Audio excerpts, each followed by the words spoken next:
सिंहासन बत्तीसी। आज हम सुनेंगे दूसरी पुतली चित्रलेखा की कथा। जब दूसरे दिन राजा भोज सिंहासन पर बैठने के लिए आए, तभी दूसरी पुतली चित्रलेखा उनके समक्ष आकर खड़ी हो गई और उसने कहा कि यदि आप में विक्रमादित्य जैसे गुण हैं, तभी आप इस सिंहासन पर बैठेंगे। तब राजा भोज ने कहा कि राजा विक्रमादित्य में ऐसे कौन से गुण थे। तब दूसरी पुतली चित्रलेखा ने उन्हें एक कहानी सुनाई। कहानी इस प्रकार से है। एक दिन राजा विक्रमादित्य शिकार खेलते खेलते एक ऊंचे पहाड़ पर आ गए। वहां उन्होंने देखा कि एक साधु तपस्या कर रहा है। साधु की तपस्या में विघ्न न पड़े, यह सोचकर वे उसे श्रद्धापूर्वक प्रणाम करके लौटने लगे। उनके मुड़ते ही साधु ने उन्हें आवाज दी और उन्हें रुकने के लिए कहा। विक्रमादित्य रुक गए और साधु ने उनसे प्रसन्न होकर उन्हें एक फल दिया। उन्होंने कहा कि जो भी इस फल को खाएगा वह तेजस्वी और यशस्वी पुत्र को प्राप्त करेगा। विक्रमादित्य जी ने वह फल लाकर अपनी पत्नी को दे दिया। विक्रमादित्य जी की पत्नी नगर कोतवाल से प्रेम करती थी। उसने वह फल नगर कोतवाल को दे दिया ताकि उसके घर में यशस्वी पुत्र प्राप्त हो।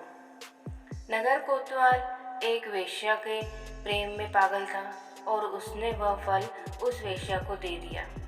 वेश्या ने सोचा कि मेरा पुत्र यशस्वी हो तो भी उसे सामाजिक प्रतिष्ठा नहीं प्राप्त होगी।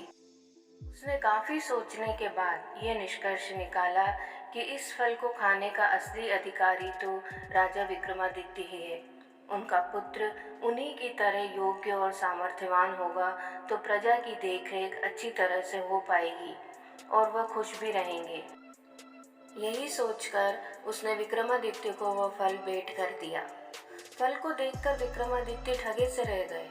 उन्होंने पड़ताल कराई तो नगर कोतवाल और रानी के संबंध के बारे में उन्हें पता चला।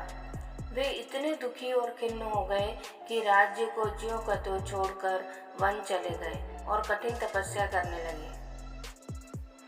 अब चूंकि विक्रमादित्य देवताओं और मनुष्यों को समान रूप से प्रिय थे, इसलिए देवराज इंद्र ने उनकी अनुपस्थिति में राज्य की रक्षा करने के लिए एक शक्तिशाली देव को भेज दिया।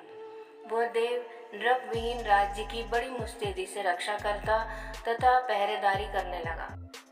कुछ दिनों के बाद विक्रमादित्य जी का मन अपनी प्रजा को देखने को करने लगा।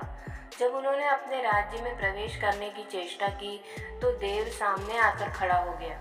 उसे वास्तविक पहचान देने के लिए विक्रम ने उससे युद्ध किया और पराजित कर दिया।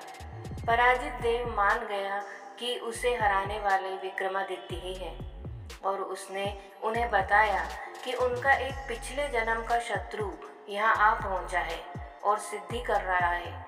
वह उन्हें खत्म करने का हर संभव प्रयास करेगा। उस देव ने बताया कि यदि विक्रम ने उसका वध कर दिया तो वे लंबे समय तक निर्विघ्न राज्य करेंगे। योगी के बारे में सब कुछ बताकर उस देव ने राजा से अनुमति ली और चला गया। विक्रमादित्य की पत्नी तब तक ग्लानि से विष खाकर मर चुकी थी। विक्रमादित्य ने आकर अपना सारा राजपाट संभाल लिया और राज्य का सभी काम सुचारू पूर्वक चलने लगा। कुछ दिनों के बाद उनके दरबार में वह योगी आ पहुंचा। उस योगी ने विक्रमादित्य को एक ऐसा फल दिया जिसे काटने पर वह एक कीमती लाल निकला। पारितोषिक के बदले उसने विक्रमादित्य से उनकी सहायता की कामना की। विक्रमादित्य सहर्ष तैयार हो गए और उनके साथ चल पड़े। वे दोनों शमशान पहुंचे तो योगी ने बताया कि एक पेड़ पर बेताल लटक रहा है और एक सिद्धि के लिए उसे बेताल की आवश्यकता है। उसने विक्रमादित्य से कहा कि वो बेताल को उतार कर उनके पास ले आए। तब विक्रमादित्य उस पेड़ से बेताल को उतारकर कंधे पर लाद कर लाने की कोशिश करने लगे। बेताल बार बार उनकी असावधानी का फायदा उठाकर उड़ जाता और पेड़ पर लटक जाता। ऐसा 24 बार हुआ। हर बार बेताल रास्ते में विक्रम को एक कहानी सुनाता। 25वीं बार बेताल ने विक्रम को बताया कि जिस योगी ने उसे लाने भेजा है वह दुष्ट और धोखेबाज है। उसकी तांत्रिक सिद्धि की आज समाप्ति है। वह विक्रमादित्य की ही बलि दे देगा। जब विक्रमादित्य देवी के सामने सर झुकाएंगे, राजा की बलि से ही उसकी सिद्धि पूरी हो सकती है। तभी विक्रमादित्य को इंद्रदेव से भी चेतावनी आ गई। उन्होंने बेताल को धन्यवाद दिया और उसे लादकर योगी के पास आए। योगी उसे देखकर अत्यंत हर्षित हुआ और विक्रमादित्य से देवी के चरणों में सर झुकाने को कहा। तब विक्रमादित्य योगी की चाल समझ गए, क्योंकि बेताल ने उन्हें पहले ही बता दिया था। इसीलिए विक्रमादित्य ने योगी को सर झुकाने की विधि बतलाने के लिए कहा। जो ही योगी ने अपना सर देवी के चरणों में झुकाया, विक्रमादित्य ने तलवार से उसकी गर्दन काट दी। देवी बलि पाकर प्रसन्न हुई और उन्होंने विक्रम को 2 बेताल सेवक दिए। देवी ने कहा कि स्मरण करते ही ये दोनों बेताल विक्रम की सेवा में उपस्थित हो जाएंगे। विक्रमादित्य देवी का आशीष पाकर आनंदित हुए और आनंद पूर्वक वापस महल लौट गए। ये कहानी सुनाकर दूसरी पुतली चित्रलेखा उड़ गई।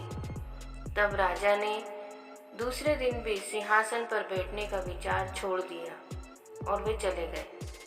उन्होंने सोचा कि वे कल यानी तीसरे दिन सिंहासन पर आकर बैठेंगे।